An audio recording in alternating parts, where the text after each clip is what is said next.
के आरक्षण है। एक तो है परंपरागत आरक्षण, उसको तो आज भी कोई नहीं कहता बंद कर दो। विप्र कल्याण बोर्ड बन रहे हैं, कोई नहीं कहता यह जातिवादी मामला है। एक पर्टिकुलर जाति, अनुसूचित जाति कल्याण बोर्ड हो तो उसमें सैकड़ों जातियां आ जाती है मान लो, परंतु एक पर्टिकुलर जाति के लिए कल्याण बोर्ड बनाती है सरकार। राजस्थान की गहलोत सरकार ने बनाया और कोई नहीं कहता कि यह जातिवाद है। ओबीसी वाले अपनी कुछ बात करते हैं तो कहते तुम जातिवाद करते हो ओबीसी वालों, फट उन पर जातिवाद का ठप्पा लगा दिया जाता है। तो जो जाति पर आधारित जो परंपरागत आरक्षण है, परंपरा से चला आ रहा हजारों वर्षों से, उसको तो कोई नहीं कहता बंद कर दो। उनके जो अधिकार हैं वो हैं, उनका मस्जिद पर कब्जा है, मंदिर पर कब्जा है, दुकान पर कब्जा है, व्यापार पर कब्जा है, वो रहेगा। और बाकी वालों के को कहीं मुख्य धारा में पहुंच नहीं जाए, इसलिए कहते हैं आरक्षण बंद करो। संवैधानिक आरक्षण योग्य व्यक्तियों को सेवा के अवसर प्रदान करता है। एक तो परंपरागत आरक्षण, दूसरा संवैधानिक आरक्षण। अब ये जो लोग कहते हैं कि आरक्षण में अयोग्य लोग आ जाते हैं, उनकी कोई योग्यता ही नहीं और डॉक्टर बन जाते हैं, इंजीनियर बन जाते हैं। अब इनसे पूछो कि परंपरागत आरक्षण में कोई एजुकेशन था क्या? जिसका बाप हो गया बेटा ही पक्का ही वही होगा क्या? अभी ऐसा कोई आरक्षण है क्या? बाप इंजीनियर है तो बेटे को इंजीनियर करो, बाप डॉक्टर है तो उसका बेटा डॉक्टर होगा, चाहे वो पढ़ा लिखा भी नहीं हो।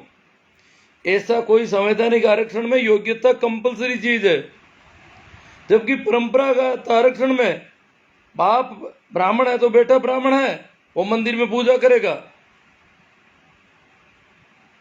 दूसरा आदमी नहीं कर सकते, दूसरा आदमी शादी ब्याह नहीं कर सकते, वही करवाएगा सब कुछ। परंपरागत आरक्षण में योग्यता का सवाल ही नहीं, बाप है तो बेटा है, पोता भी होगा, वो पीढ़ी दर पीढ़ी चलेगा काम। ऐसा संवैधानिक आरक्षण में नहीं है। संवैधानिक आरक्षण में न्यूनतम योग्यता जरूरी है, उसको योग्यताएं पूरी करनी पड़ती है, वो भी ठोकरें खा करके, मुश्किल से, कभी कभार स्कूल पहुंच करके, कैसे ही करके वो लोग कुछ योग्यताएं हासिल करते हैं।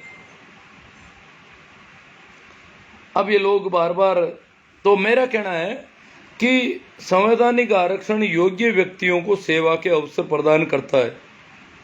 कैसे? परंपरागत आरक्षण में सिर्फ जाति के आधार पर अवसर मिलते थे।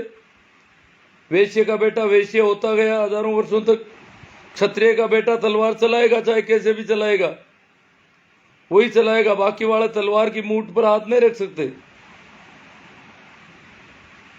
ये अभी भी अगर इस प्रकार की सेना खड़ी कर दें हम कि बाप सैनिक है तो बेटा ही सैनिक होगा, पोता ही सैनिक होगा, तो क्या हाल हो जाए इस देश के। और ये हाल ही हुए हजारों वर्षों तक। इस देश में जो भी आया वो जीता, किसी ने भी आक्रमण किया वो जीत गया। क्यों? सीधा सीधा जातिवादी आरक्षण था। जिसका बाप तलवार चलाता था, तीर चलाता था, भाला चलाता था, उसका बेटा चलाएगा।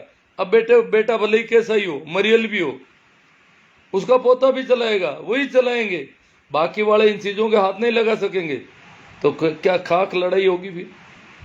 और हर लड़ाई में हमने घुटने टेके, यहाँ चाहे हूण आए, चाहे मंगोल आए, चाहे सिकंदर आया, चाहे कोई भी आया, जो भी आया वो जीता और हम हार मान के बैठ गए। कारण यही था कि हम परंपरागत आरक्षण में जी रहे थे। संवैधानिक आरक्षण में ऐसा कुछ नहीं है। जबकि सेना में तो यह भी रख दिया कि आरक्षण भी नहीं रखा, सेना में तो यही रखा कि भाई सीधी सीधी भर्तियां होगी सारी। हालांकि अब तो उसमें अग्निवीर, अग्निपथ, पता नहीं क्या क्या करने, कबाड़ा करने जा रहे हैं वो लोग। तो मैं कह रहा था कि संवैधानिक आरक्षण ये दूसरा है। संवैधानिक आरक्षण से योग्य व्यक्तियों को सेवा के अवसर प्रदान होते हैं। प्रतिभाएं योग्य व्यक्तियों को, देखो ये क्यों, संवैधानिक आरक्षण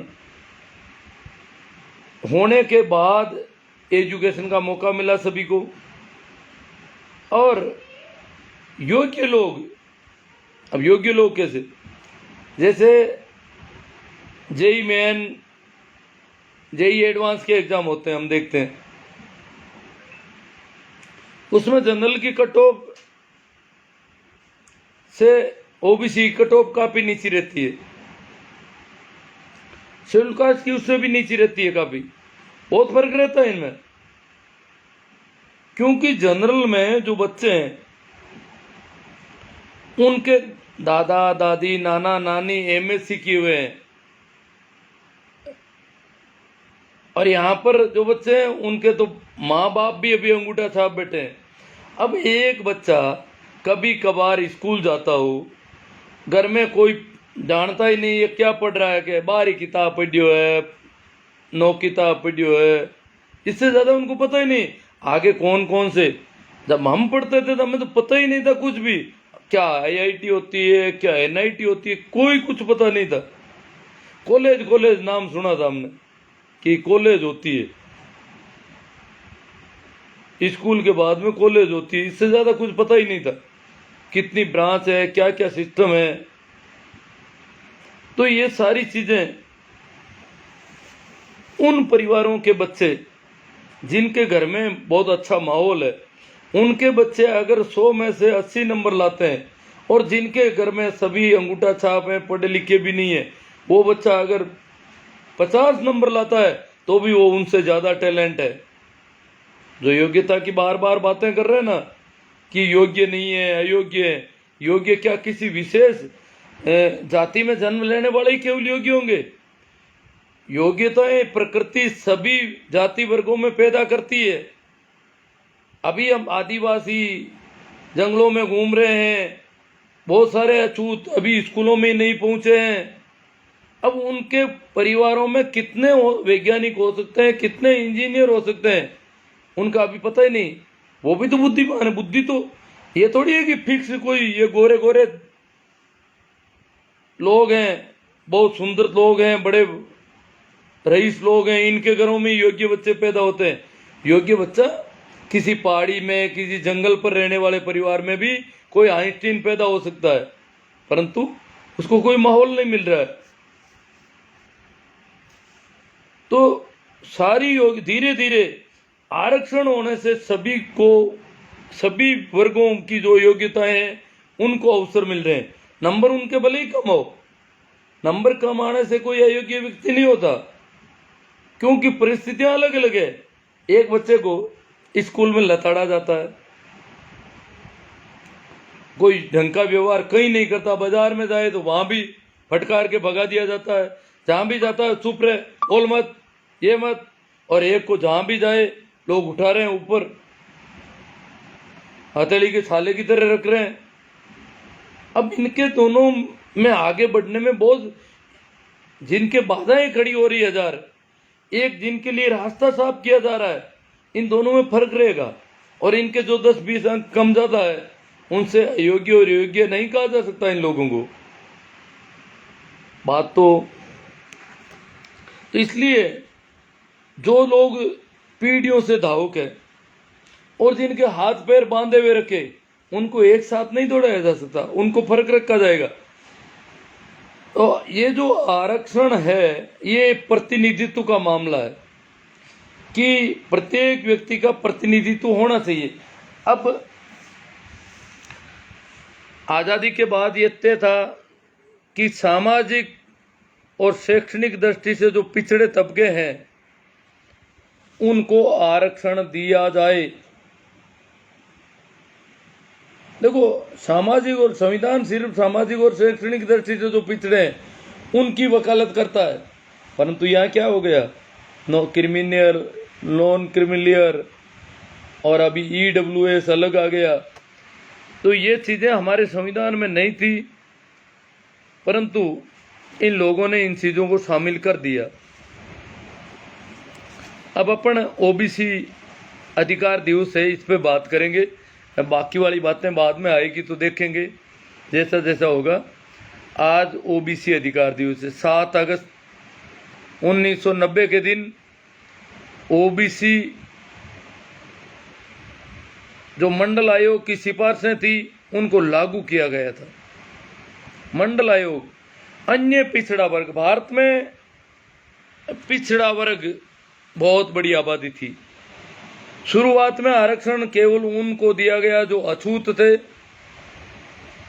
बहुत ज्यादा मुख्य बस्तियों से अलग रहते थे, लोगों के आसपास नहीं फटक सकते थे, हाशिए पर खड़े थे, अलग बस्तियों में बसे हुए थे उनको, और दूसरा जो पहाड़ों और जंगलों में रहते थे आदिवासी उनको।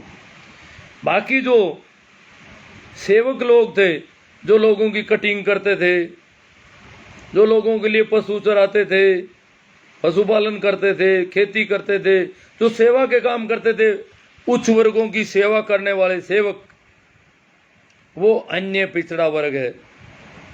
और अन्य पिछड़ा वर्ग की बात उठी पहली बार भारत में कांग्रेस सरकार,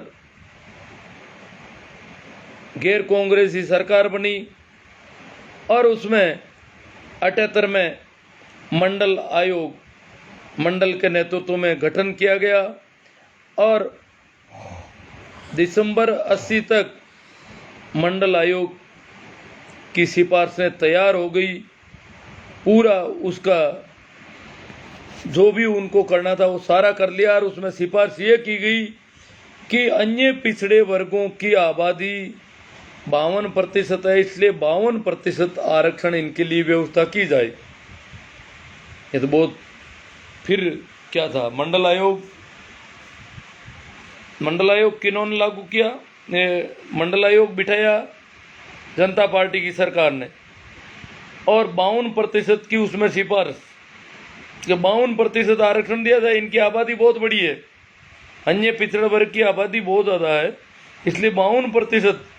और अभी इनका प्रतिनिधित्व 1% भी नहीं है कहीं पर भी, तो इनको 52% देंगे तब जाकर के, अगर जिसकी जितनी संख्या है उतने उसमें से ऊपर से छांट लिए जाएं तो वो योग्य व्यक्ति है उस वर्ग के, तो वो सबसे ज़्यादा योग्य व्यक्ति है और उस वर्ग के सबसे ज़्यादा योग्य है। इसका मतलब जो टैलेंट उस वर्ग में थी, परिस्थितिवश उनके नंबर कम आ रहे हैं, परंतु वो, क्योंकि ये तो है नहीं कि प्रकृति से टैलेंट ओबीसी में जन्म ले लेता।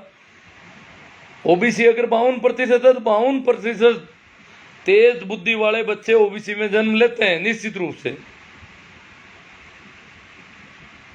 अब उनको वातावरण नहीं मिला और उनके नंबर मान लो 80-90 नहीं आ रहे हो, 50-55 आ रहे हो, 60 आ रहे हो, तो उससे कोई वो ये नहीं है कि वो बौद्धिक दृष्टि से कमजोर लोग हैं, वो उनके बराबर के लोग हैं। तो ये तय हुआ कि 52% सिफारिश लागू हुई। जनसंघ उस सरकार में शामिल था जो सदैव से आरक्षण का विरोधी रहा, जबकि वो हजारों वर्षों से चला आ रहा है, परंपरागत आ रहा है, उसका पक्का पक्षधर है। परंतु संवैधानिक आरक्षण है, वो तो पूरे संविधान के खिलाफ एक तरह से देखा जाए तो उन्होंने अपनी अलग पार्टी बना ली, भारतीय जनता पार्टी थी, जनता में से निकल गए एक भारतीय जनता, भारत का नाम जोड़ दिया उसमें। अब ये तो पार्टी भी बड़ी गजब है, वो अलग हो गए। ये जब सिफारिश आई तो सामने, अब 10 साल तक वो सिफारिशें पड़ी रही, 90 में इसको लागू किया गया। मैं उस समय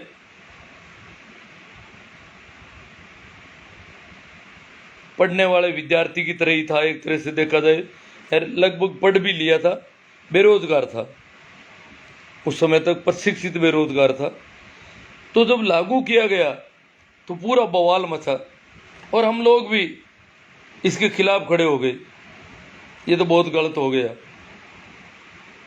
और तो हमें उस समय पता ही नहीं था, हम लोगों को बेवकूफ बनाया गया खूब, हमने सोचा बहुत गलत हो रहा है। बाद में पता चला कि हम खुद गलत जा रहे हैं, लोगों के भरने से हम बोल रहे हैं, लोगों ने हमें बहकाया है, और दूसरों के बहकावे में आके ऐसा कर रहे हैं। तो वो दौर था, आरक्षण लागू हुआ और सभी को मौका मिलने लगा, नौकरियों में अवसर बढ़े। परंतु आज हालत, विशेषकर राजस्थान में बहुत हालत खराब हुई। वैसे भारत में 27% आरक्षण है, राजस्थान वाले 27% की मांग कर रहे हैं, वो भी नहीं मिल रहा। 21% की सफाई कर दी युवकों के लिए, लड़कियों का तो अभी भी है, परंतु पुरुषों का आरक्षण ओबीसी का पूरी तरह से राजस्थान में समाप्त कर दिया। ये 2018 अप्रैल 2018 में यहाँ के अधिकारियों ने मिलकर एक षड्यंत्र रचा कि जो आरक्षण सैनिकों का आरक्षण है 12.5%, वो 12.5% सैनिकों का आरक्षण कर दिया जाए और उनमें चाहे वो किसी भी जाति वर्ग के आएंगे वो 12.5% में आ जाएंगे और उस जाति वर्ग की पोस्टें कम हो जाएगी। जिस जाति वर्ग से वो आएंगे, जैसे विकलांग जिस जाति वर्ग में आता है उस जाति वर्ग की पोस्ट कम हो जाती है, ठीक है, कोई बात नहीं, विकलांग सभी जाति वर्गों में बराबर पाए जाते हैं। परंतु सैनिकों की और उत्कृष्ट खिलाड़ियों का जो मामला हुआ वो बहुत घातक सिद्ध हुआ। उसको मैं ठीक ढंग से आपको समझाने का प्रयास भी करूंगा।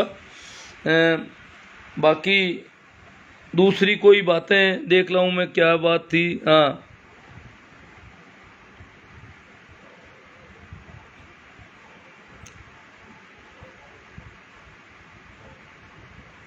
ईडब्ल्यूएस आरक्षण, देखो उन लोगों ने आरक्षण ले लिया जो आरक्षण को गालियां निकाल रहे थे 60-65 साल से आरक्षण को खराब बता रहे थे। उन्होंने आरक्षण राजी खुशी झेल लिया और जनसंख्या से ज्यादा आरक्षण मिल गया उनको। हालांकि उसमें भी आर्थिक रखा, आर्थिक का मामला आरक्षण में सामाजिक दृष्टि से, समाज में जिसको प्रताड़ित किया जाता है, समाज में जिसको हल्का बोला जाता है, नीचा समझा जाता है, जिसके साथ बुरा सामाजिक सरोकार नहीं होता है, समाज मनुष्य की भांति नहीं समझता बराबर सबके, उनके लिए था। तो ईडब्ल्यूएस आरक्षण आया और वो हाँ कर ली उन्होंने। जबकि पहले वो क्या कर रहे थे, सामाजिक न्याय मंच बनाया राजस्थान में, विशेष तौर से मैं बताऊंगा आपको, सामाजिक न्याय मंच, और एक हवा पैदा की कि राजस्थान में जो ओबीसी का आरक्षण है वो कुछ एक लोग खा रहे हैं। मेरे एक मित्र हैं, वो बोले कि लोकेंद्र सिंह जी कालवी सामाजिक न्याय मंच के नाम से नागौर में मीटिंग करने आए। तो वो एक स्कूल में प्रिंसिपल का काम कर रहे थे। लोकेंद्र सिंह जी अब नागौर में मीटिंग करें तो नागौर में उनकी मीटिंग में लोग कौन आए, ये समस्या थी। तो जो उनके कोई रिश्तेदार थे, उनकी स्कूल थी, उनके वहाँ गए कि बोले आपकी स्कूल के जो अध्यापक वगैरह हैं, बच्चे वगैरह हैं, उनको सबको वहाँ ले लेते हैं ताकि मीटिंग हो जाएगी, कुछ खाना पूर्ति हो जाएगी, फिर अखबार वाले अपना आप निकाल देंगे, अखबार वाले तो अपने ही आदमी है सारे। तो उनको जाकर के बुलाया। लोकेंद्र सिंह जी एक होटल में ठहरे हुए थे, तो उन्होंने स्कूल के प्रिंसिपल को बुलाया। वो मेरे मित्र थे, वो बोले कि मुझे पूछा कि आपकी जाति क्या है। वो ओबीसी की जाति से थे, मैं उसको अलग डिस्क्लोज नहीं करूँगा। तो उन्होंने कहा मेरी ये जाति है। कि बोले आपको पता है आप कोई सरकारी नौकरी क्यों नहीं लगी, आप क्यों ये प्राइवेट स्कूल में नौकरी कर रहे हो, इसका पता है आपको? कि बोले पता है। क्या पता है? ये पता है कि मैं अभी तक कंपटीशन फाइट नहीं कर पा रहा हूँ, थोड़ा पिछड़ रहा हूँ, और मेरी घरेलू परिस्थितियाँ ऐसी है कि मैं ढंग की पढ़ाई नहीं कर पाया, घर की परिस्थितियाँ ऐसी है, इसलिए थोड़ा पिछड़ रहा हूँ। कि नहीं नहीं, आपको पता ही नहीं, हमने आपके लिए बहुत अच्छी व्यवस्था की। मतलब लोकेंद्र सिंह जी बता रहे हैं कि जो ओबीसी को आरक्षण दिया वो हमने दिया। एक बाड़ा बनाया आपके लिए पूरा, और उस बाड़े में वो बाड़ा सिर्फ आपका ही था, आप लोग के अलावा उसमें कोई नहीं आ सकता। परंतु उसके बाद में एक बहुत बड़ा ऊंट आकर के बैठ गया उस बाड़े में। मतलब जाटों को, विष्णुइयों को, और जो जिनको आरक्षण बाद में मिला, अन्य पिछड़ा वर्ग में पहले इनको छोड़ दिया गया, उनको बाद में लिया गया। तो बोले वो ऊंट आ गया, और ऊंट आने के बाद में तुम कीड़े मकोड़ों की तरह ऊंट के नीचे दब गए और तुम्हारी हालत हो गई। तो वो मुझे बता रहे थे, यार मुझे ऐसा कहा, जबकि मैं इस बात को मानता नहीं।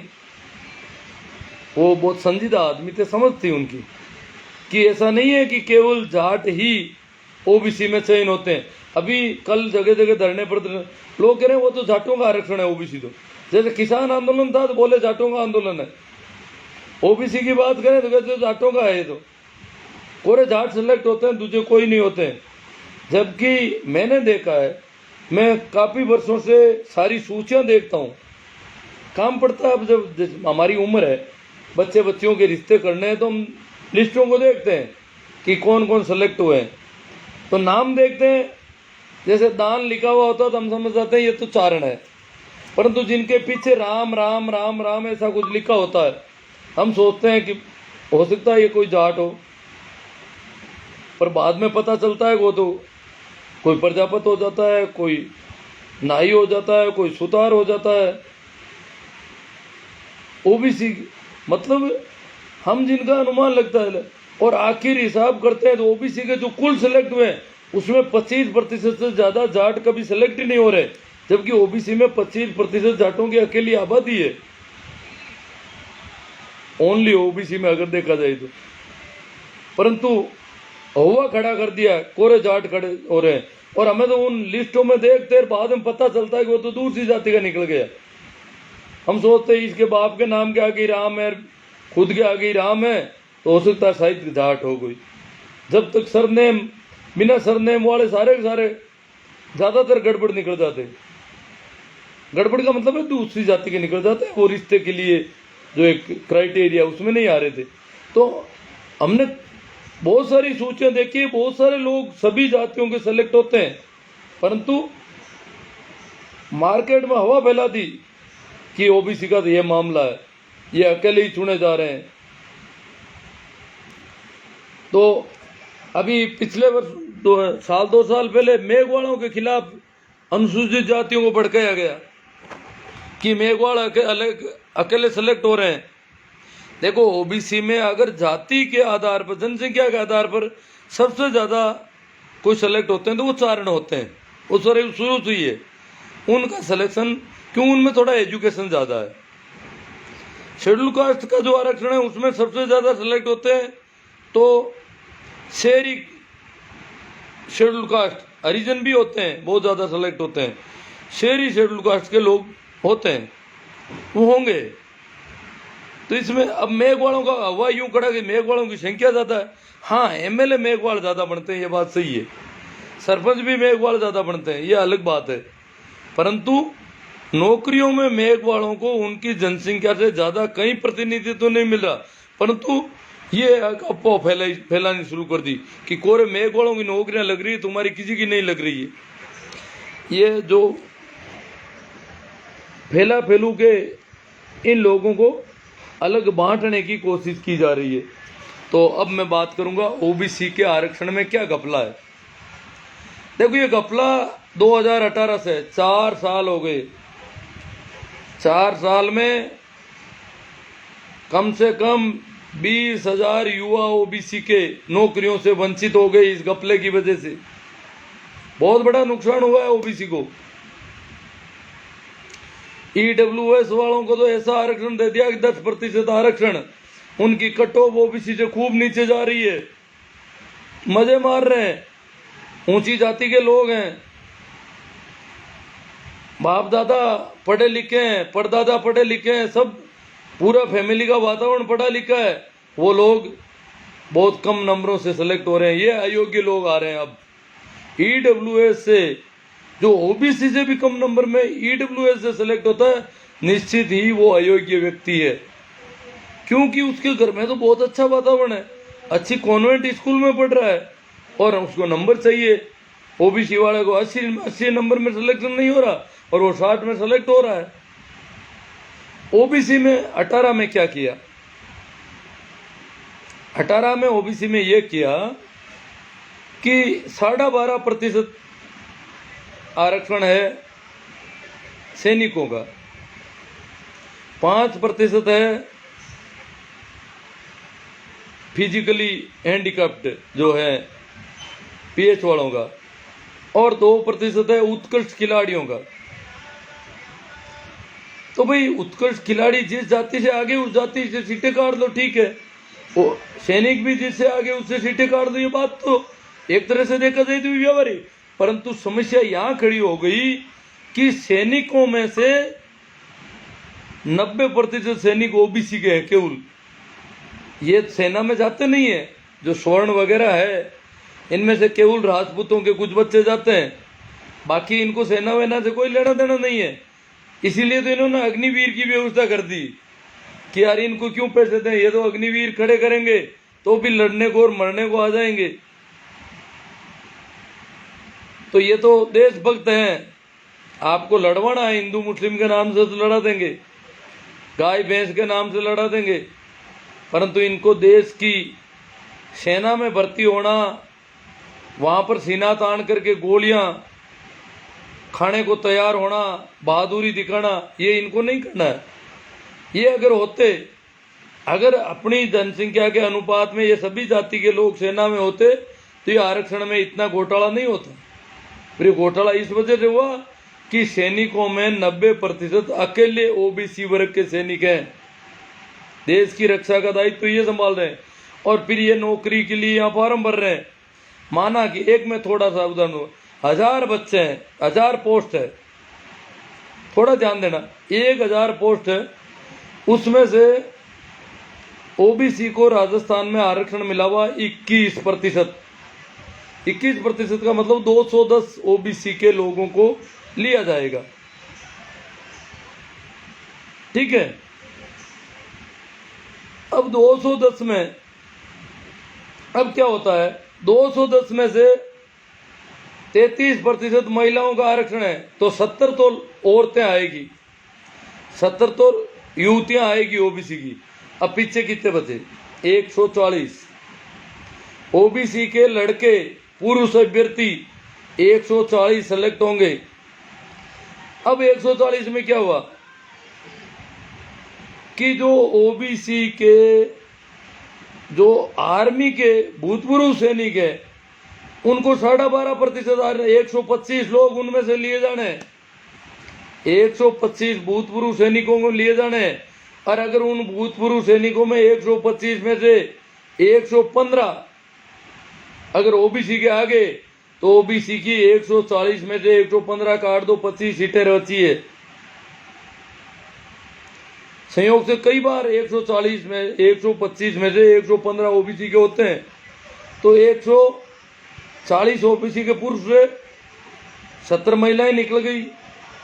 140 में से 115 भूतपूर्व सैनिक आ गए, अब ओबीसी वालों को 25 सीटें बची है। अब उत्कृष्ट खिलाड़ियों में मामला यही है कि ओबीसी के ज्यादा है।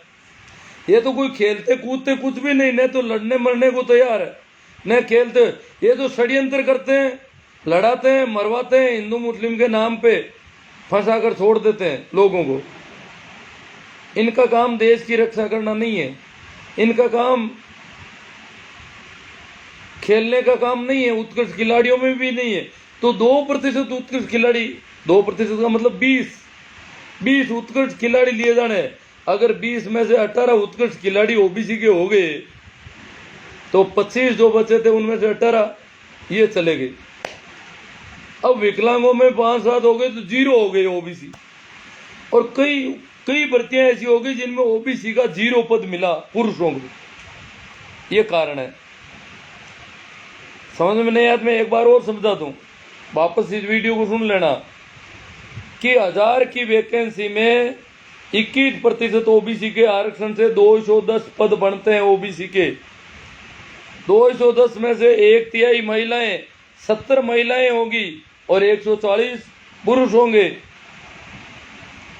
दूसरी तरफ 12.5% जो सैनिकों को आरक्षण है, उसमें 125 सैनिक लिए जाने हैं, भूतपूर्व सैनिक, और उनमें से ज्यादातर लोग अगर ओबीसी के हैं तो ओबीसी के 140 में से वो सारे पद सैनिकों के खाते में चले गए। इसी प्रकार उत्कृष्ट खिलाड़ियों वाले 20 पद है, उनमें भी ज्यादातर ओबीसी के हैं तो ओबीसी के चले गए। कुछ विकलांग भी तो ओबीसी के हो सकते हैं, जो फिजिकली हैंडीकैप्ड है वो भी तो हो सकते हैं। यूं करके कई भर्तियों में किसी में 10 पद रहे, किसी में 5 पद रहे, किसी में 0 पद रहे, ये कबाड़ा हो गया। तो राजाराम जी मील उन्होंने ये मामला काफी लंबे समय से उठा रहे हो। सरकार के पास उन्होंने दबाव बनाने की खूब कोशिश की। वैसे देखा है तो वो अकेले थे, कुछ लोगों को साथ लेके जाते हैं, उनका अपना अलग नेचर है, अलग प्रकृति है, अलग स्वभाव है। वो कह रहे हैं कि जो पढ़े लिखे लड़के हैं, आज भी कह रहे हैं आंदोलन में कल भी धरने प्रदर्शन देने हैं, तो वो कह रहे हैं लड़कों को मत बर्बाद करना, लड़कों को पढ़ने दो, आप लोग करो जो दूसरे लोग हो। तो वो लड़कों को तो यूँ साथ लेके जाते नहीं, और बाकी संख्या कम होती। फिर भी सरकार पर इतना दबाव बढ़ा कि सरकार ने इनको बुलाया, बोर्ड को और इनको सबको बुलाया, जो भी है आयोग को, जो एक तो कर्मचारी चयन बोर्ड है, इनको बुलाया। तो इन्होंने क्या किया कि जो जेई ने इनकी भर्तियां होती है उनके बता दिए। अब जेईन में क्या, भूतपूर्व सैनिक आते नहीं, वो डिग्री कर नहीं पाते वहां पर इतनी, तो उसमें बताया देख लो साहब ओबीसी का, ये देख लो ओबीसी के सेलेक्ट हो गए इतने लोग, इनका जितना आरक्षण है उतने सिलेक्शन हो रहे हैं। ये बता करके सरकार को संतुष्ट कर दिया। और ये नहीं बताया कि भाई वन रक्षक में नहीं हो रहा है, पुलिस में नहीं हो रहा है, पटवारी में नहीं हो रहा है, 0 ओबीसी हो गया है, और जो सवर्ण है उनकी बहुत नीची कट ऑफ जा रही है। ये सारा सरकार को एक तरह से गुमराह करने का काम किया और बात आगे बढ़ी। अभी क्या है, एक युवा है राजेंद्र नाम का, कुछ यादव है, काफ़ी लोगों ने कॉपी किया और अब रीजी और ये शुरू हो गए। और भी अब तो जो अगर हम खड़े हुए तो सारे नेता खड़े होंगे, इवन स्वर्ण जातियों के नेता भी खड़े होंगे, वे ओबीसी को उनका प्रतिनिधित्व मिले, हक मिले, अधिकार मिले उनको भी। अभी तो ओबीसी वाले भी खड़े नहीं हो रहे हैं, डर रहे हैं कि हमारे वो स्वर्णों के वोट टूट जाएंगे। ओबीसी के नेता बहुत नपुंसक है इस मामले में देखा जाए तो, स्वर्णों के वोटों से वो डरते हैं, पता नहीं स्वर्णों को, एक स्वर्ण को कितना वोट मिलता है। तो हम अगर तैयार होंगे कल धरने प्रदर्शन करने, आप लोगों से बहुत अपेक्षा रहेगी कि आप अपने आस पड़ोस में, उपखंड पे, तहसील में, जहाँ कहीं भी धरना हो उसमें आप जरूर जाएं और प्रदर्शन करें और इसको मजबूती प्रदान करें।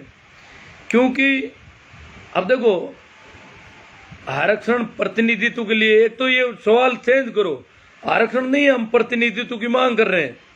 अभी भी अगर अनुसूचित जाति का आरक्षण नहीं हो तो एक लोकसभा सदस्य नहीं जीतेगा। हालांकि ये राजनीतिक पार्टियां उनको, जिनको भी जिताती है उन पर अंकुश रखती है। अभी वो बोल नहीं पा रहे हैं, चाहे उनको कुछ भी बना दो, मंत्री बन जाएगा तो भी उसको दबाते हैं, हमारी पार्टी ने जिताया तुम्हें, पार्टी ने तुम्हें ये पद दिया है, अब तुम हम जैसा कहते हैं वैसा करो। ये थोड़ा है, परंतु हमारा जब प्रतिनिधित्व बढ़ेगा लंबे समय तक, क्योंकि अभी राज्यसभा में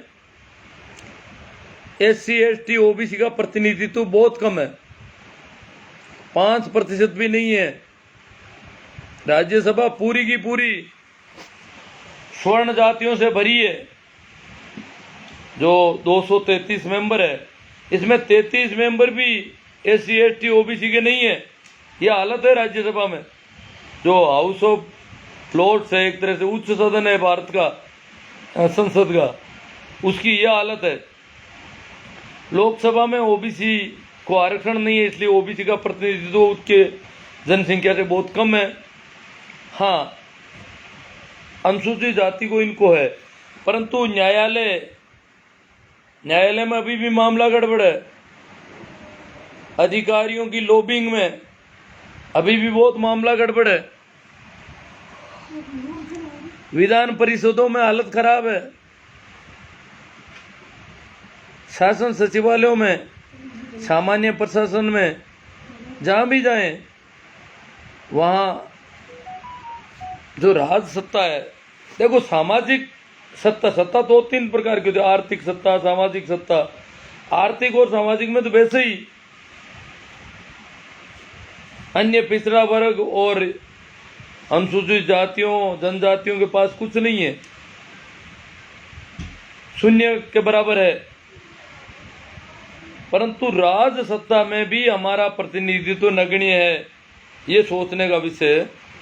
तो काफ़ी बात हो गई, मैं अब आपके कमेंट देख लेता हूँ। भाई अमरा राम जी गुजर, राजू राम जी चौधरी, तेजा राम जी, नारायण राम जी, लेख राम जी, अनंदा राम जी, CR साहब, ये पहले नाम आ गए थे।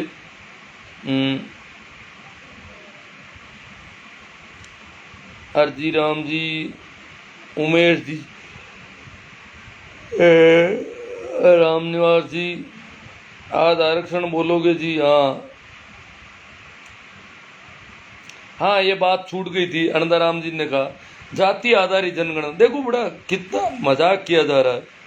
जब तुम जाति के आधार पर पार्टियों के टिकट दे रहे हो, सब कुछ जाति के आधार पर कर रहे हो, तो जाति आधारित जनगणना में तुम्हें क्या तकलीफ है? सब इनको तकलीफ है। इनको पता है कि ये आंकड़े जब बाहर आ जाएंगे कि इस जाति की इतनी बड़ी संख्या है और इनका प्रतिनिधित्व कहीं है ही नहीं, आगे इनको कोई आ ही नहीं सकता। स्कूलों में कम, बड़े जो IITs में उनमें भी अभी नहीं है।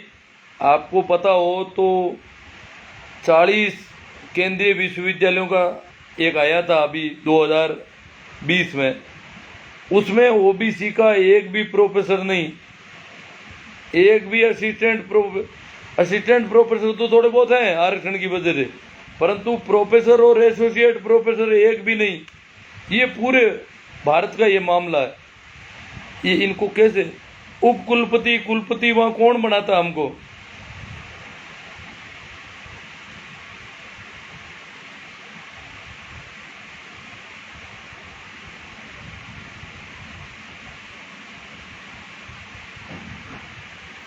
राजेंद्र कुमार जी, गुरुजी ये काम भी किसानों के बेटों का ही है, कहाँ गए किसानों के मसीहा? सबको मिलकर संघर्ष करना चाहिए। देखो, संयुक्त किसान मोर्चा ओबीसी के साथ है।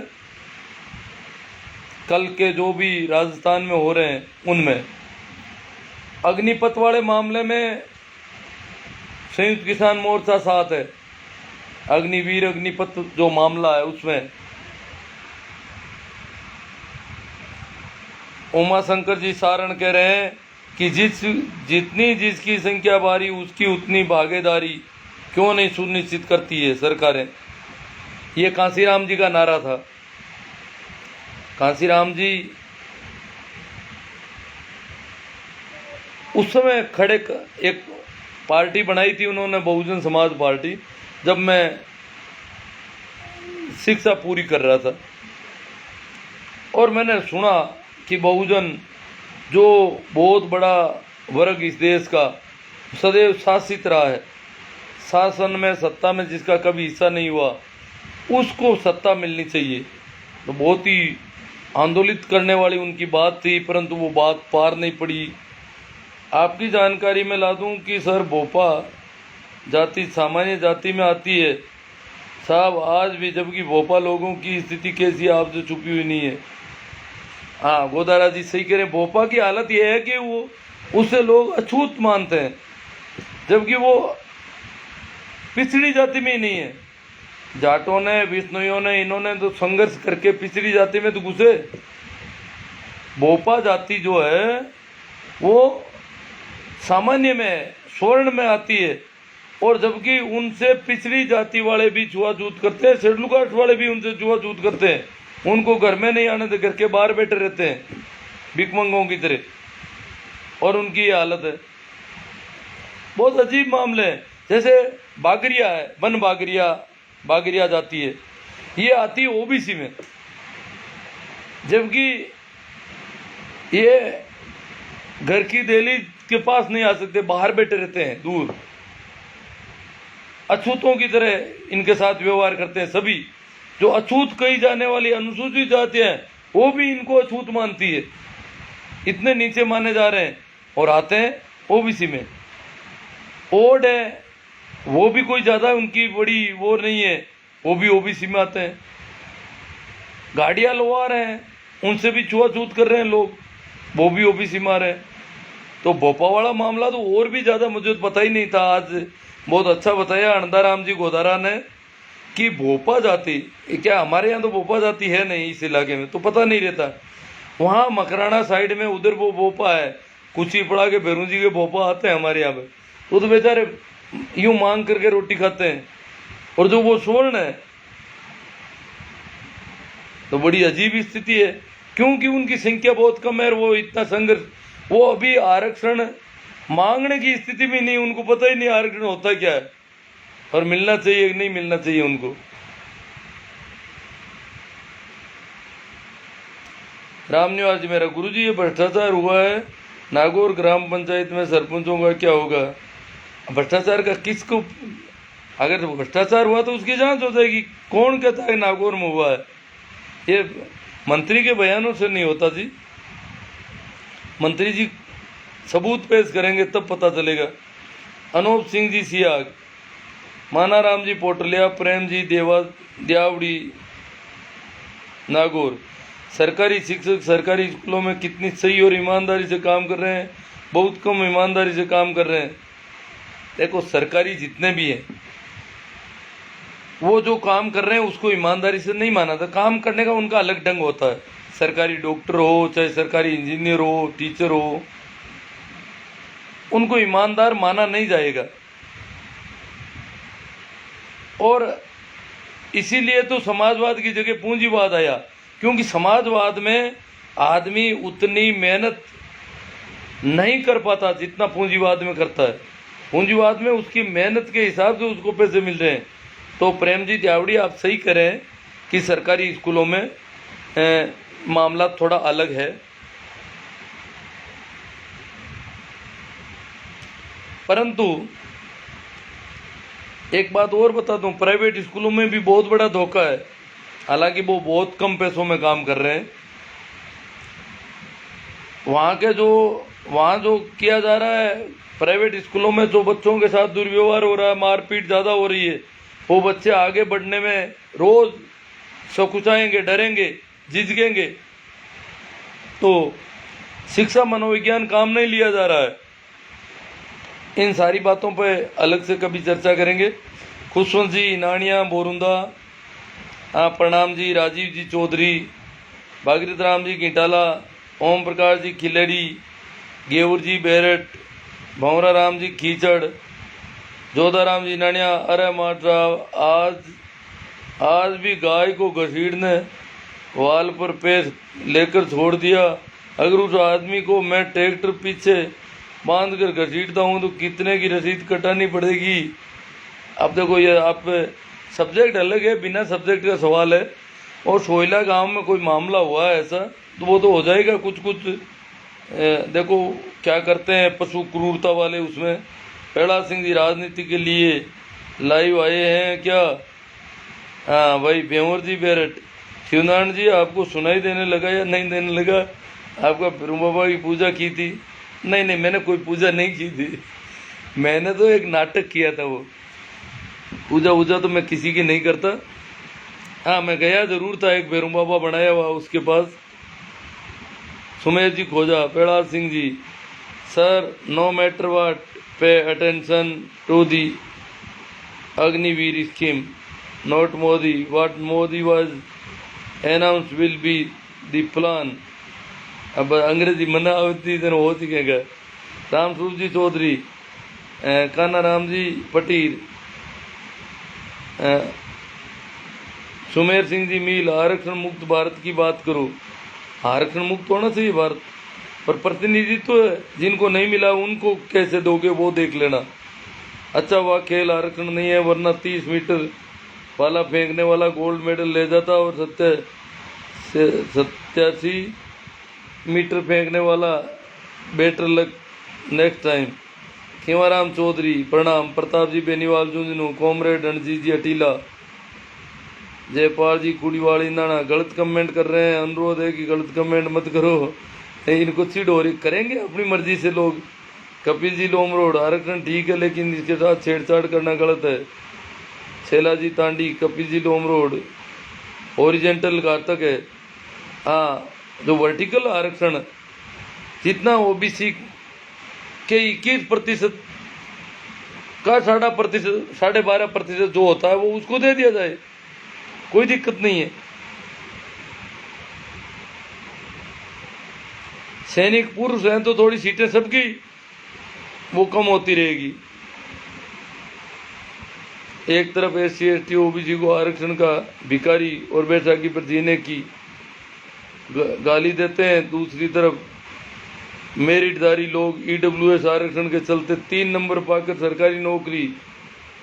हाँ देखो, सबको भिखारी मानते हैं और खुद 3 नंबर में, ऐसा दोगलापन कैसे चलेगा। वैसे भी ये सुदामा कोटा असंवैधानिक है, क्योंकि संविधान के अनुसार आरक्षण कोई गरीबी मिटाऊ योजना नहीं है।